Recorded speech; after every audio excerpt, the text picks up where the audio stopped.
قال نبی صلی اللہ علیہ وسلم من قام رمضان ایمانا و احتسابا غفر له ما تقدم من ذنبه۔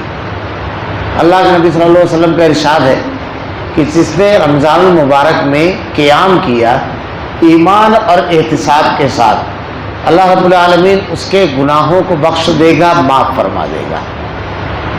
اللہ رب العالمین رمضان المبارک میں گناہوں کی بخشش اور جہنم سے آزادی بڑی تعداد میں لوگوں کو فرماتا ہے، اور مختلف اسباب اس کے لیے مختلف طریقے بیان کیے۔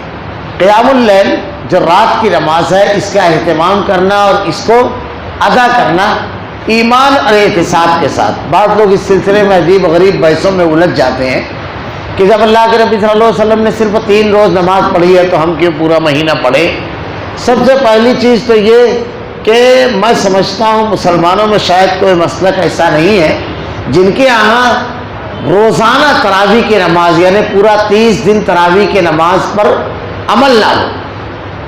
اب جب ایک اصولی چیز یہ ہے کہ کسی چیز میں 2 مختلف طبقات اور 2 مختلف نظریات کے حامل افراد میں ایک چیز پر اتفاق ہو تو اس پر بحث نہیں ہوتی ہے۔ جیسے مثلا کوئی شخص اس پر بحث نہیں کرے گا کہ اللہ کے نبی صلی اللہ علیہ وسلم نے 4 رکعت ظہر کی نماز کہاں بتائی ہے، عصر کی نماز کہاں ہے۔ یہ جب آپ بھی مانتے ہیں اور سامنے والا بھی مانتا ہے تو مسلمات پہ گفتگو نہیں ہوتی ہے۔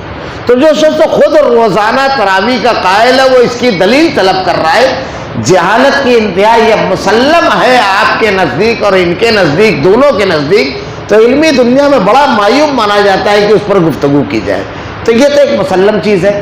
تراویح میں خواتین کی شرکت، میں نے کل حضرت ابو ذر غفاری رضی اللہ تعالیٰ عنہ اور امام ابو حنیفہ رحمۃ اللہ علیہ دونوں کا بتایا، عورتوں اور بچوں کے ساتھ شریک ہونا چاہیے۔ رمضان مبارک عبادت کا مہینہ ہے، خوب بڑھ چڑھ کر کے عبادت میں حصہ لینا اور عبادت میں اپنے اہل و عیال کے ساتھ شریک ہونا یہ بڑی صحابہ کرام کا معمول تھا اور اس کا اہتمام کرنا چاہیے۔ تراویح کی رکعتیں 8 رکعت تراویح 2 رکعت کی نیت سے پڑھی جائے گی، یعنی 2 رکعت کی نیت کری جائے گی، اور اس کے بعد 3 رکعت وتر۔ اللہ کے نبی صلی اللہ علیہ وسلم نے وتر کے بارے میں ارشاد فرمایا اپنی وتر کی نماز کو مغرب کی طرح نہ پڑھو، یعنی اگر وتر 3 رکعت آدمی کو پڑھنا ہے، وتر کی جو تعداد ہے وتر اصل میں 1 ہے، لیکن اس کے علاوہ جو پڑھی جائے گی تعداد 3، 5، 7 زائد تعداد ہے۔ یہ تعداد اگر وتر کی پڑھنا ہے تو ایک طریقہ وتر کا تو یہ ہے کہ ایک سلام سے 3 رکعتیں پڑھی جائے، اور ایک یہ ہے جو صحیح بخاری وغیرہ میں بھی ہے کہ 2 رکعت وتر پڑھ کر کے امام سلام پھیرتے ہوئے پھر 1 رکعت وتر پڑھے، بلکہ یہ اس کی زیادہ صحیح روایت صحیح بخاری میں یہ ہے۔ لیکن اگر کوئی شخص 3 رکعت وتر پڑھتا ہے ایک سلام سے تو اللہ کے نبی صلی اللہ علیہ وسلم نے ارشاد فرمایا وتر کی نماز کو مغرب کی طرح نہ بناؤ، یعنی ایک قاعدے سے پڑھی جائے گی۔ جو قاعدہ کرتے ہیں بیچ میں 2 رکعت پر قاعدہ نہیں ہوگا بلکہ ایک قاعدے سے پڑھی جائے گی، اور دوسری رکعت جو ہے آخری رکعت وہ بھی بھری ہوئی رہے گی۔ وتر کی نماز اگر 3 رکعت آدمی کو پڑھنا ہے، اللہ کے نبی صلی اللہ علیہ وسلم کا معمول 3 کا تھا، کیونکہ جو روایت حضرت عائشہ صدیقہ سے اس میں اللہ کے نبی کی رات کی نماز پوچھی گئی تو آپ نے بیان کیا 11 رکعت ماں وتر کے اللہ کے رسول پڑھتے تھے۔ بعض مرتبہ یہ بھی دیکھنے میں آیا جو تھوڑا سا غلط ہو رہا ہے کہ کچھ لوگ 8 رکعت تراویح پڑھنے کے بعد الگ ہو کر کے 1 رکعت وتر پڑھتے ہیں۔ بھائی آپ روایت سناتے ہیں کہ اللہ کے نبی نے رمضان اور غیر رمضان میں ماں وتر کے 11 رکعتیں پڑھی ہے، تو 3 رکعت پڑھنا اللہ کے نبی صلی اللہ علیہ وسلم کا معمول ہے۔ ویسے 1 رکعت کا بھی ثبوت موجود ہے، لیکن رمضان المبارک کا مہینہ عبادت کی زیادتی کا مہینہ ہوتا ہے۔ تیسری رکعت میں دعائے قنوت کا پڑھنا، دعا کا پڑھنا جو مستحب دعا ہے، اس سلسلے میں اللہ کے نبی صلی اللہ علیہ وسلم سے جو ثابت دعا ہے اللہم اہدنی فیمن ہدیت وعافنی فیمن عافیت وتولنی فیمن تولیت وبارک لی فیما اعطیت، اس دعا کو اللہ کے رسول صلی اللہ علیہ وسلم وتر کی آخری رکعت میں رکوع سے پہلے پڑھا کرتے تھے۔ رکوع میں جانے سے پہلے اللہ کے رسول صلی اللہ علیہ وسلم اس کو پڑھا کرتے تھے. بعض روایتوں میں رکوع کے بعد کا بھی ثبوت ہے، اس لیے اگر آدمی پہلے بھی پڑھتا ہے یہ زیادہ افضل ہے، اگر بعد میں بھی پڑھ لے تو پڑھ سکتا ہے.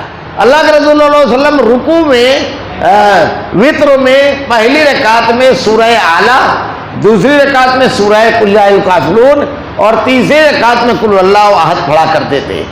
اگر اللہ کے نبی صلی اللہ علیہ وسلم سے کسی نماز میں کسی خاص سورت کے پڑھنے کا ثبوت مل جائے تو بہتر یہ ہے کہ انہی سورتوں کی تلاوت کی جائے تاکہ نماز پڑھنے کے پاس ساتھ ساتھ سنت کا بھی اجر مل جائے. وتر کی نماز کے اختتام کے بعد اللہ کے نبی صلی اللہ علیہ وسلم سبحان الملک القدوس سبحان الملک القدوس سبحان الملک القدوس 3 مرتبہ کرتے اور تیسری مرتبہ بڑی بلند آواز میں قدوس یعنی ذرا بلند کھینچ کر یہ پڑھا کرتے تو قدوس کو قدوس. تو تیسری مرتبہ سنت یہ ہے کہ اس طریقے سے کھینچ کر کے پڑھنا چاہیے. اس کے علاوہ رمضان المبارک نزول قرآن کا مہینہ ہے. اللہ رب العالمین نے اس مہینے میں قرآن کو نازل فرمایا. قرآن کے بارے میں خود اللہ نے بیان فرمایا یہ کیوں نازل کیا اور اس کے نزول کے مقصد کے ساتھ ساتھ اس کا تعلق بندوں سے کیا ہونا چاہیے، اس کی کیا فضیلت اور اہم ہے، اہمیت ہے. انشاءاللہ چند دروس کل سے اس عنوان پر ہوں گے. اللہ رب العالمین سے دعا ہے کہ رب العالمین ہمیں عبادات کو سنت طریقے سے کرنے کی توفیق دے.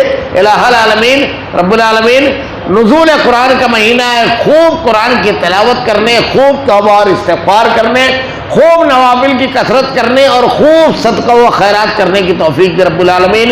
الہ العالمین نجات کا مہینہ بنا دے، تبدیلی کا مہینہ بنا دے، اپنے آپ کو بدل دینے والا مہینہ اس رمضان المبارک کو بنا دے. اللہ ہمارا خاتمہ ایمان پر فرما. ربنا لا تزغ قلوبنا بعد إذ هديتنا وهب لنا من لدنك رحمة إنك أنت الوهاب. وآخر دعوانا الحمد لله رب العالمين. سبحانك اللهم وبحمدك أشهد أن لا إله إلا أنت أستغفرك وأتوب إليك.